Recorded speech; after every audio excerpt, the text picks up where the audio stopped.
Spoiler alert! The conversation you're about to listen to contains major spoilers for episode 12 of ImpTab Avatar 10,000 Things, so if you don't want that spoiled, then we advise that you stop listening and come back after you finish that. But if you're weird like me and you don't care about spoilers, then just keep on listening, baby.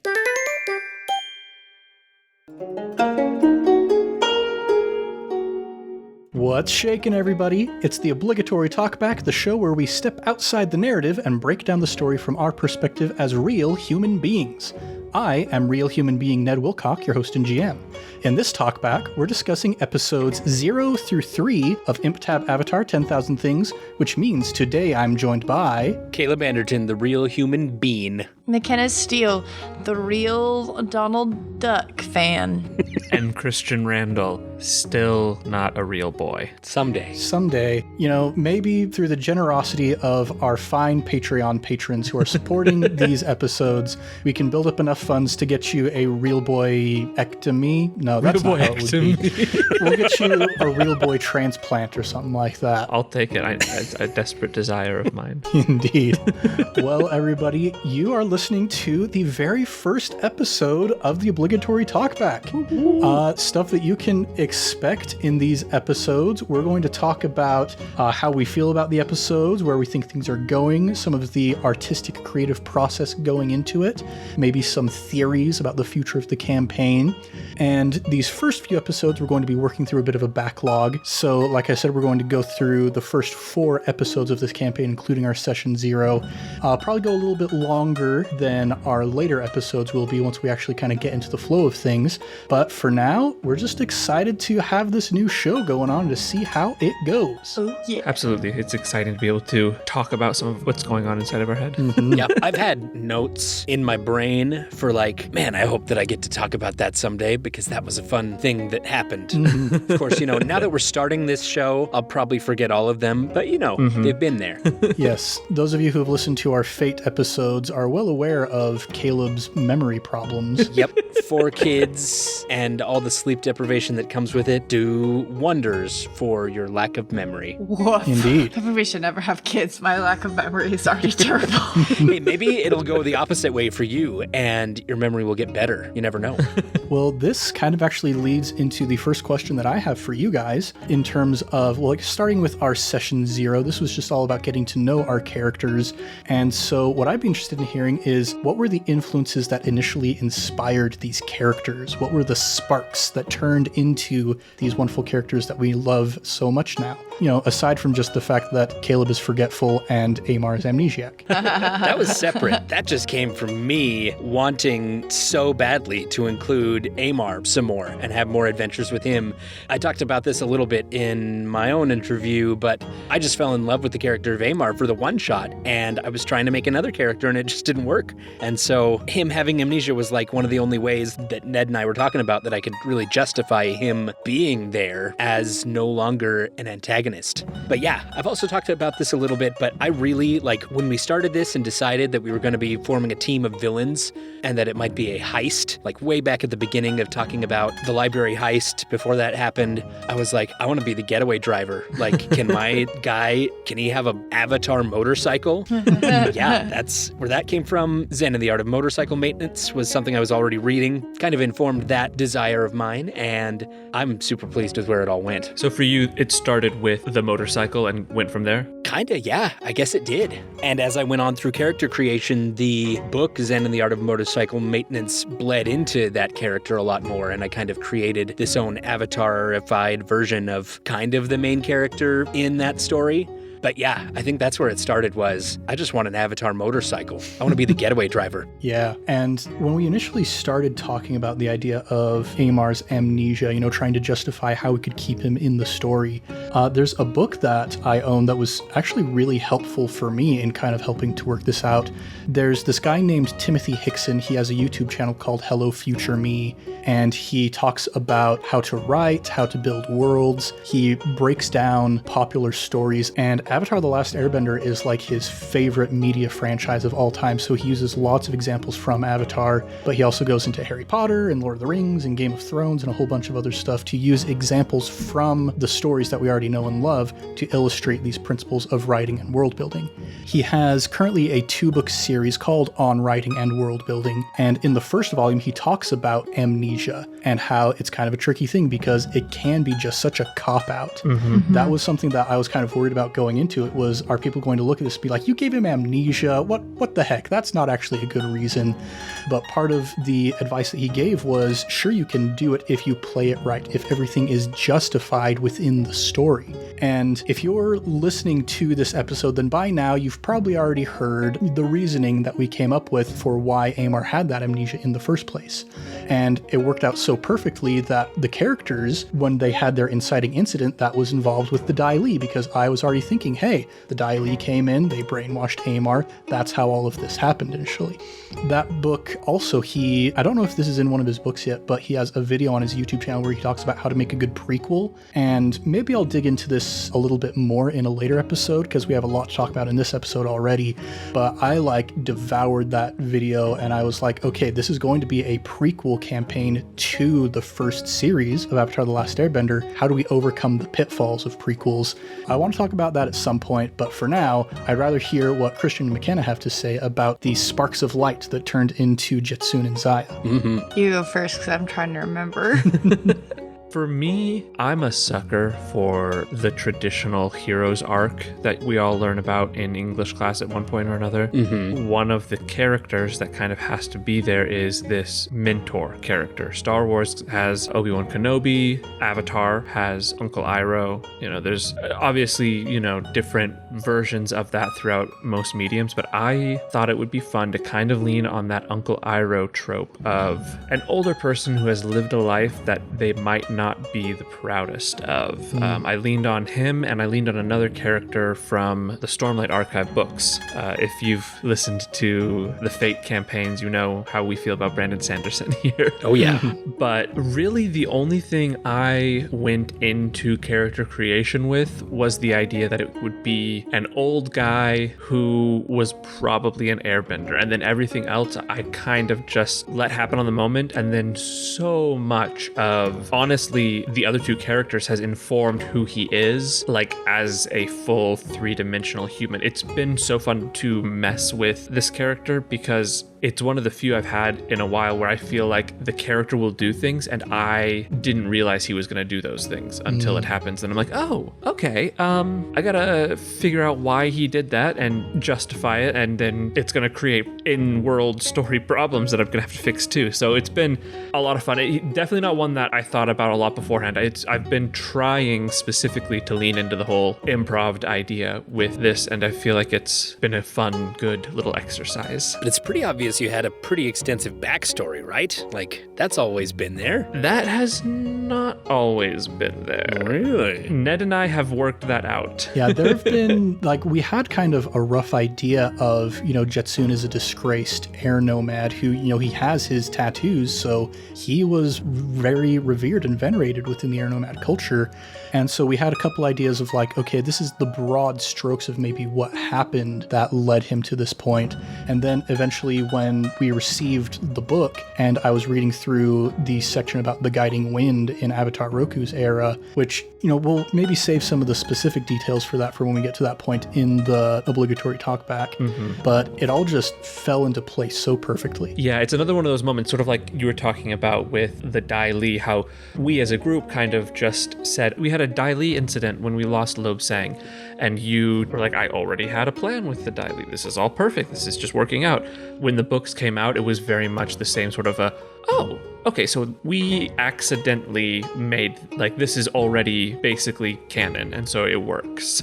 Cool. We accidentally made this easy for us. Yeah, we're going to have to do some bending and, storytelling gymnastics to make everything fit, but it's going to be a lot less than I initially thought. Yeah. I was thinking, how is this, not a bigger thing? But then the book really helped tie a lot of it together. Yeah, one thing that I will say, having done quite a bit of GMing at this point, is you'd be surprised how often it happens happens that your player will present something to you and it'll just fit so perfectly with something that you were already planning for the story. I think my job more than anything else as a GM is just finding connections. What's the connection between the world and the people who are inhabiting it? What's the connection between this NPC and the characters? It's all just about finding those connections, and that's the magic of improv and of combined storytelling. Ned, I've always loved that aspect of your GM style. You know, there's a lot of different styles out there, and from the very beginning, I've loved that you are able to take all of those pieces from all different places and organize them into something beautiful. And Agreed. I'm just saying, you rock at that, so I'm glad that you choose to do it that way because you're good at it. Oh, why, thank you. Yeah, it feels more collaborative, like as an experience, and I feel like it helps us as players feel more invested in the world, because we're not just random player characters who are living in the world, but we are people in this world. Our past lives, our current choices, our future desires all have an impact on not just our story, but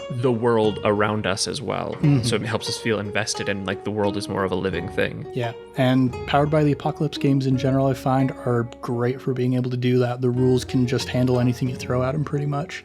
But McKenna, have you been able to remember sort of the origins for Zaya? Listen, so the origin is that I am the worst player you could have. And by that, I mean, I am usually always the last one to give GM any player information. I think everybody had already chosen their bending style, and I was like, okay, so I could be water or earth, and I was like, I was already earth with Taya, so I was like, okay, cool, water.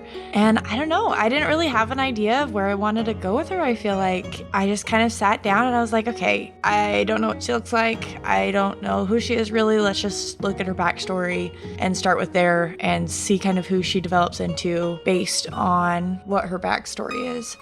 That helped a ton, I think, to kind of develop who she is and kind of her attitudes of life. Then as far as everything else, I don't know. A lot of the time it's usually part of me that just comes out mixed in with their own personal life experiences. And then I think we sat down for the first recording and I was like, do I give her an accent? And then we were all like, yeah, you give her like a southern accent. And I was like, I don't know. It feels like it's too much. I don't know. Like we all have like so many different kinds of voices that we're already doing. And they were like, no. And then like I tried it in the first couple episodes and they were like, McKenna, you didn't try it. And I was like, yes, I did. And they were like, no, you really didn't. And I was like, you guys are being dramatic. And then I went back and listened. I was like, oh no, I really didn't.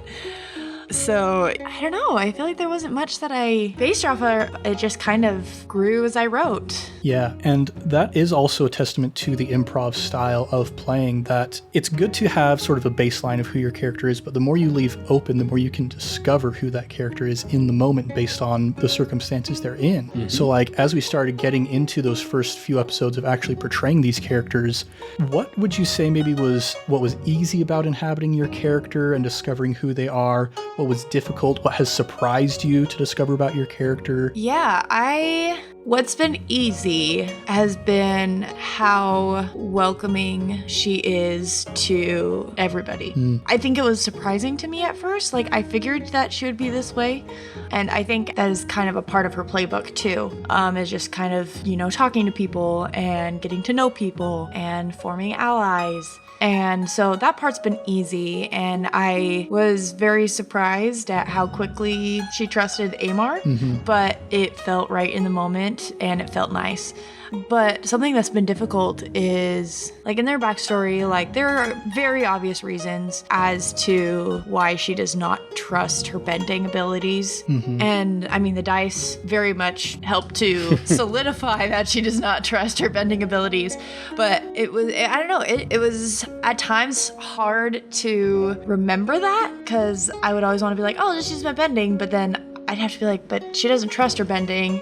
And so it'd be like this back and forth of wanting to do what you do in this universe is you do your water bending, your fire bending, but having to remember to try and use that restraint. She's interesting. She's been doing a lot of growing as we've gone on, and so it's been interesting kind of seeing a lot of that. But did that answer that? Did I answer that question? Yeah. Or did I just ramble? Could be both, right? Why not both? ¿Por qué no los dos?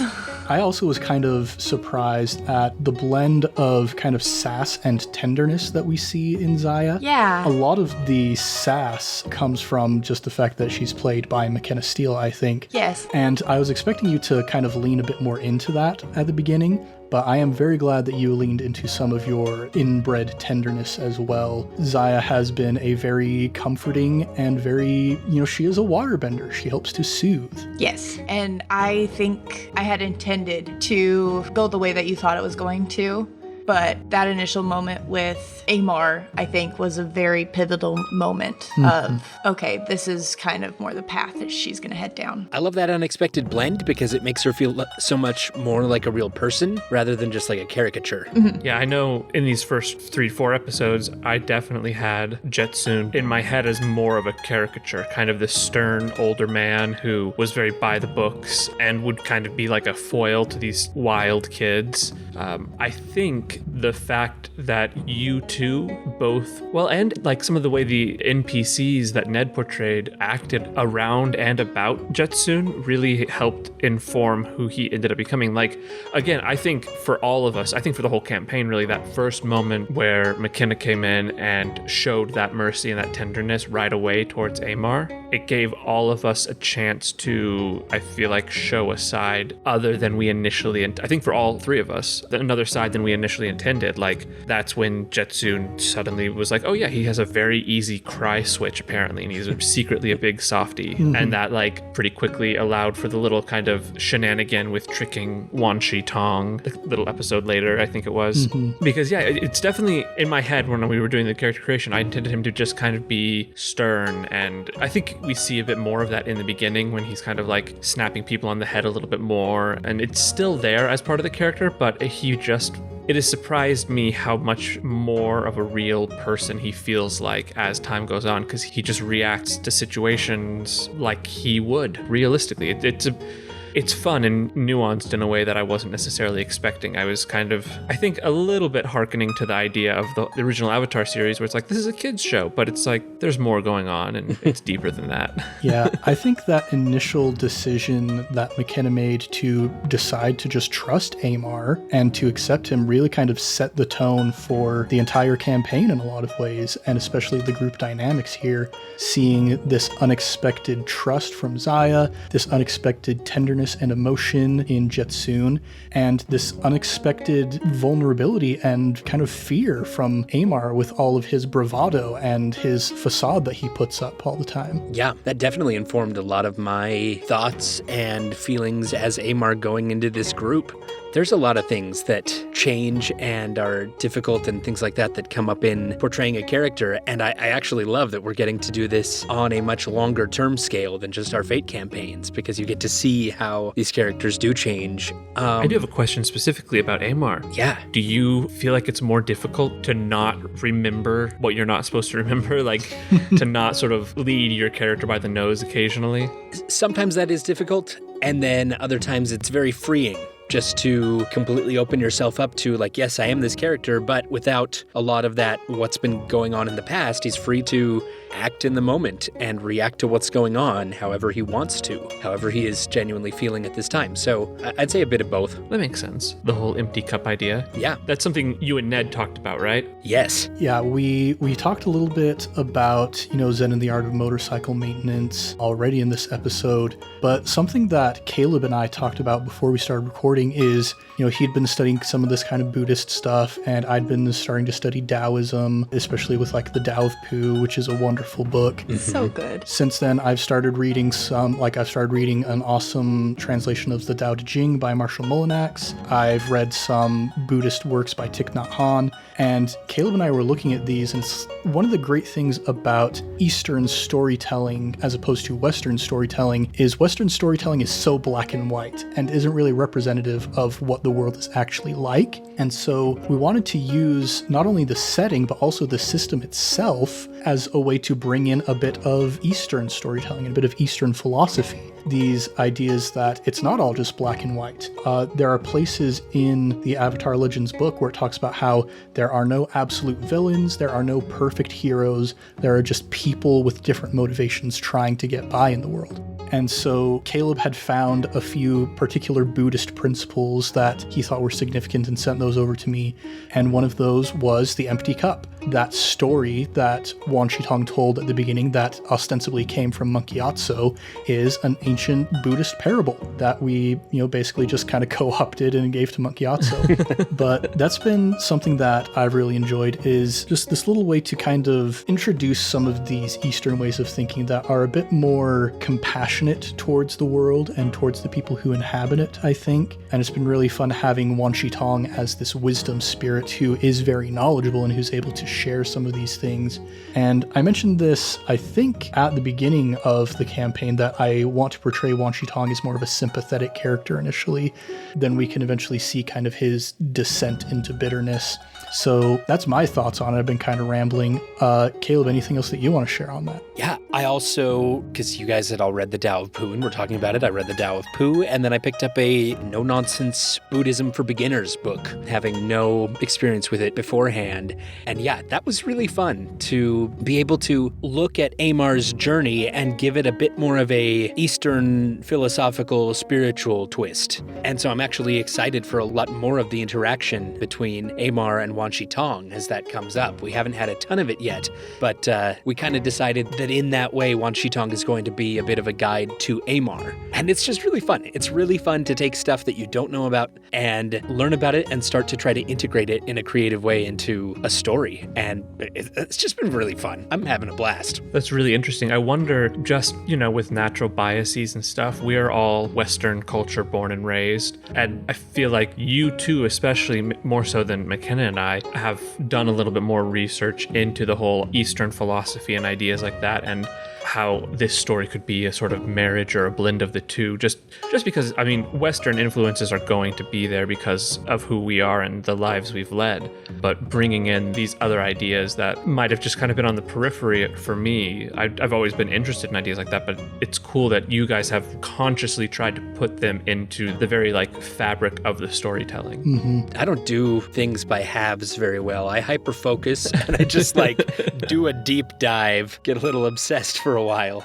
So it's fun to have a place to channel that energy. Yeah, and I think it's been really fun seeing how these characters and their relationships have developed and how they interact with the world, because I find that a lot of Buddhist and Taoist teachings are about, for me, kind of at the core of a lot of it is just compassion. Compassion for yourself, compassion for others, compassion for the world itself. Like we talked about earlier, we've been kind of surprised at the amount of compassion that we've seen in each of these characters. So I think it's kind of seeped subtly into the way that these relationships have been developing. And that was actually one of my other questions is, what are your favorite things about how your characters' relationships have developed throughout the course of this campaign? Starting from the very beginning, I guess even up until episode 3, again, kind of harkening back to the idea of Jetsoon to me started out as much more two-dimensional, just because that was easier to wrap my head around before I got a lot of these in. But through the interactions I had with the other two, it was just so interesting to see, at first, my thought was, Zaya is this upstart ne'er-do-well who's just running around the library being loud and needs to, be taught how to be a good knowledge seeker. And relatively quickly, it was apparent to me, at least, that she was going to have a lot to teach me, because I was stuck in my little old ways sometimes, and I needed this youth and this energy and this perspective. And the same thing from Amar, due to quote-unquote backstory shenanigans. Amar is very important to Jetsoon. He sees him as an opportunity to perhaps not undo some of the things he's done in his past, but maybe just the idea of balance. Maybe balance out some of what he did in the past. Maybe if this individual truly is an empty cup in front of him, maybe he could try and help and make sure that what fills the cup is worth being filled with. So, I mean, it's a little bit of a... Jetsun is flawed. So, I mean, there's definitely some selfish aspects there that he needs to work on. But that's been like an interesting development I found that I didn't expect as far as the relationships have changed between these characters. Because Amar definitely, in Jetsun's mind, I feel like in the beginning was more of a project than a person. But now, and again, even by episode 3, after they've had a little bit of... The Buzzard Wasps were episode 3. Mm-hmm. Yeah, so that interaction, I feel like was a really good solidifying moment to really kind of get some of those relationships on the right path to where they probably should be going rather than where they started. Yeah, that was something that I thought was pretty fascinating, is these first 3 episodes, essentially from session 0 up through episode 2, was pretty much all just setting the stage. Who are these characters? Figuring out how they interact with each other. And then we took a pretty sharp 180 into the Buzzard Wasp Brawl episode where it was all action. But before we get to that, I'd like to give others opportunities to talk about, the development of these relationships we had in the first few episodes. Yeah, I think definitely at first with Jetsun and Zaya, it was very much, oh yeah, he's just, he'll just tell me what to do and I'll roll my eyes and then be like, yeah, whatever, okay. Not like a fatherly figure, but just kind of like a uncle figure where it's just like, yeah, you're gonna try and tell me what to do, but we kind of have like a goofy relationship. But I think the little moment of seeing him emotional by the moment with Amar at the beginning kind of was like, oh, he does care, and kind of changed how she felt a little bit and was kind of like, okay, maybe there is more to this than just him trying to pester me and he's trying to make me better and I'm fine. Like, I'm cool. I'm this super cool person. How can you make a cool person be even cooler?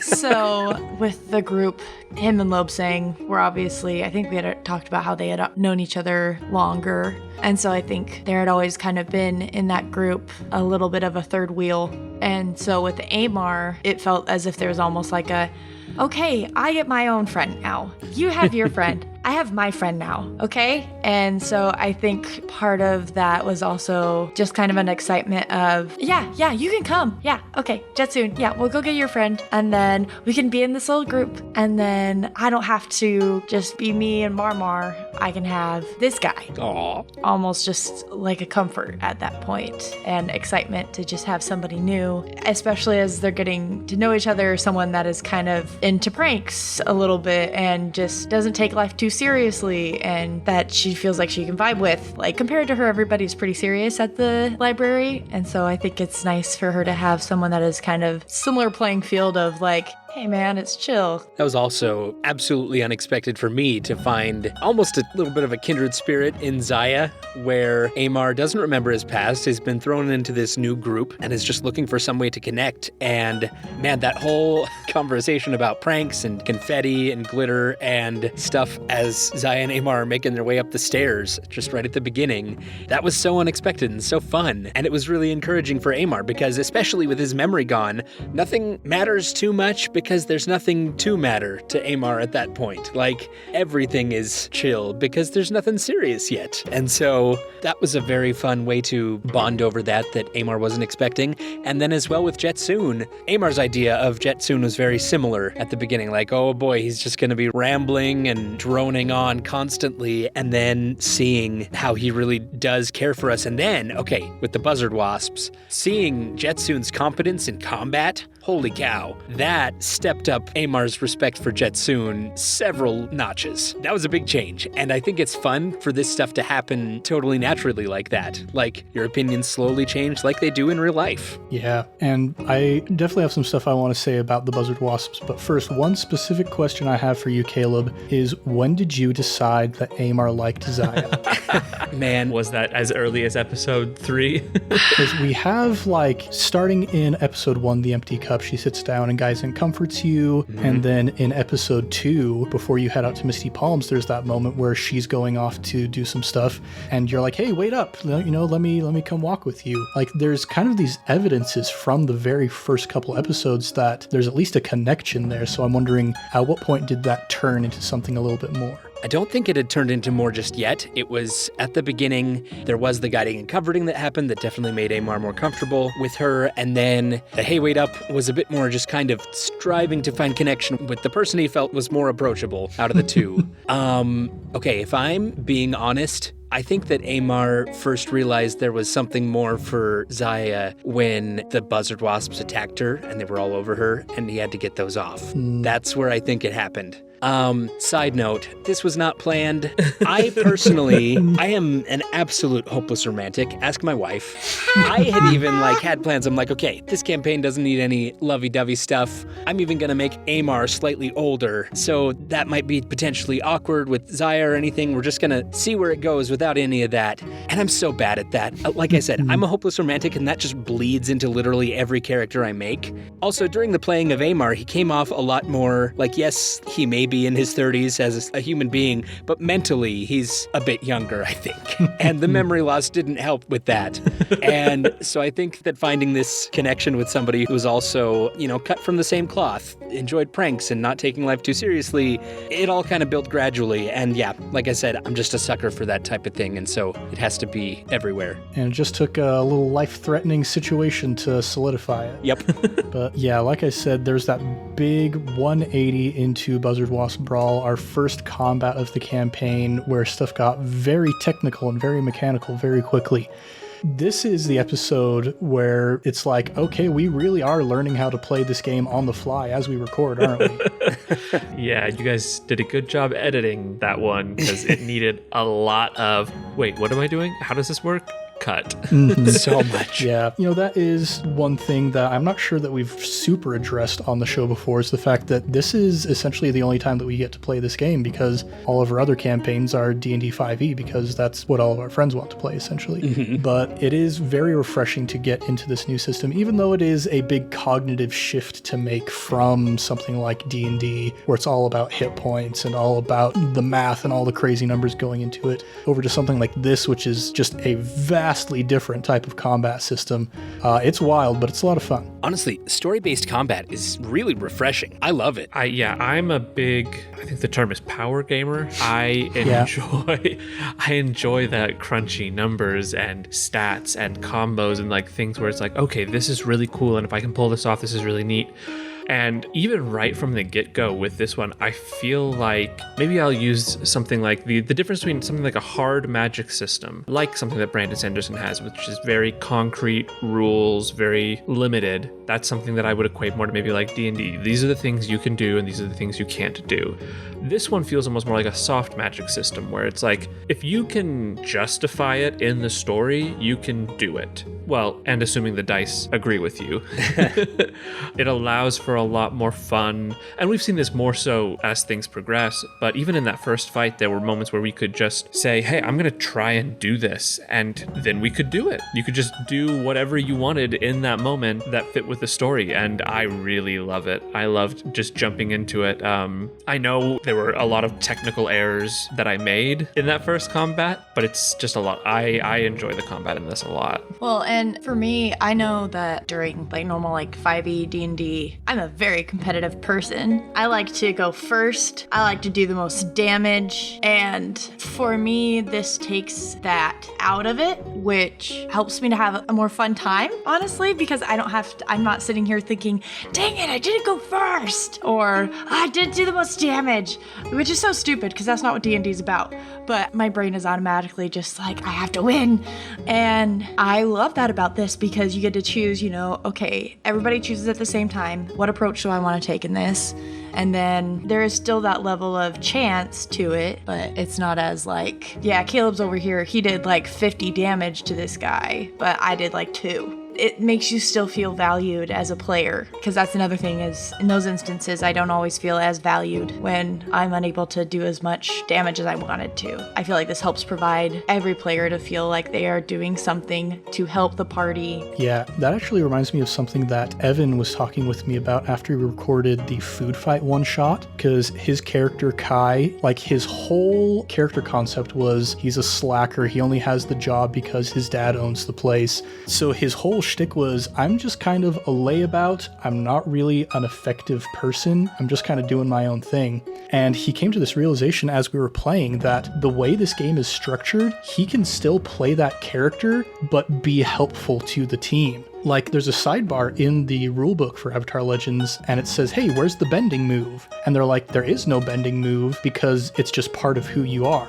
You play the game by just being who your character is, and you let everything else follow after that. I love that. Yeah, I remember in that first fight, like even just like the creativity of using the Buzzard Wasp honey, whatever Yeah. it is they make. Yeah, this was kind of a case study of how creative you can be with your problem solving in this game. Like, seeing how these characters really work together with all of the full rules now, not just working off the quick start like we were doing with the one-shots. A wild episode, but just a lot of fun. And that kind of takes us from episodes 0 up through 3. But I have one more maybe kind of egotistical question, and that question is, who is your favorite NPC from these episodes? Oh, So we've got Bari and Takushi. my runner-up, I will tell you, is Takushi. But that's just because I like saying his name with a southern accent. Takushi. Takushi. Fun fact about Bari and Takushi, they are actually directly inspired by two of my uncles. Yes. I have these two uncles who live down in the deserts of southern Utah. One of them was the postmaster for his town for decades and decades, and the other, literally, his job was to go out into the desert and collect ants for ant farms. It's amazing. Someone's got to do it. Yeah, and he had like a private plane. He got his pilot's license, and when the ants weren't biting in Utah, he would fly down to Arizona where they were biting. And so, yeah, that was the inspiration for Bari and Takushi. I love it. I love it every time That's I hear my it. favorite. Somebody's got to collect the ants. Exactly. Jobs you never think of. But yeah, we've got Bari, we've got Takushi, we've got Lang Yin, we've got Xin Lai, but then obviously we've still got Wan Shitong and Yong Tan and Zheng Tao. I do love Zheng Tao. Zhou great. My personal favorites at this point are Bari and Takushi, like as a pair. Yeah, Jin Lai is probably my favorite from that first bit. I feel like I would have hit it off with Lang Yin if there would have been a little more time for that. Like, we obviously have a rapport, and like I can use her kitchen whenever. But yeah, Jin Lai, I don't know, something about her. She's just got that sass. Like, she runs the library really, and that's fun. Right on. Well, do you guys have any other thoughts from these first few episodes before we wrap up here? I just think that it's been forever. I can't, like, my brain is having a hard time wrapping around, like, we're well into the double digits now of recorded episodes. Yeah. Like, and it blows my mind that episodes 0 to 3 feel like forever ago. They do. Especially we finished a full, like, intense arc. But we'll talk about that more in future episodes. But for now, thanks so much for listening, and thanks so much for being an ImpTab patron. Through your astounding generosity, you are making dreams come true, and you're helping us bit by bit to gather the resources we need to just tell more stories for you and for the rest of our fans. All of your contributions, they mean the world to us, essentially, because it's those contributions that allow us to make these worlds in the first place. And so if you have questions, comments, or anything else 10,000 things related that you'd like us to discuss on the Talkback, feel free to let us know by reaching out on social media with the handle @ImprovTabletop, or email us at improvtabletop@gmail.com. We'll add it to the list, and hopefully you'll hear our response during a future episode. But until next time, I'm Ned Wilcock, real human being, and I've been joined by... Caleb Anderton, the real human being. McKenna Steele, the cat. And Christian Randall, the simulacrum. The what? It's a magic thing. Much love and stuff, everybody. We'll catch you next time on the Obligatory Talkback.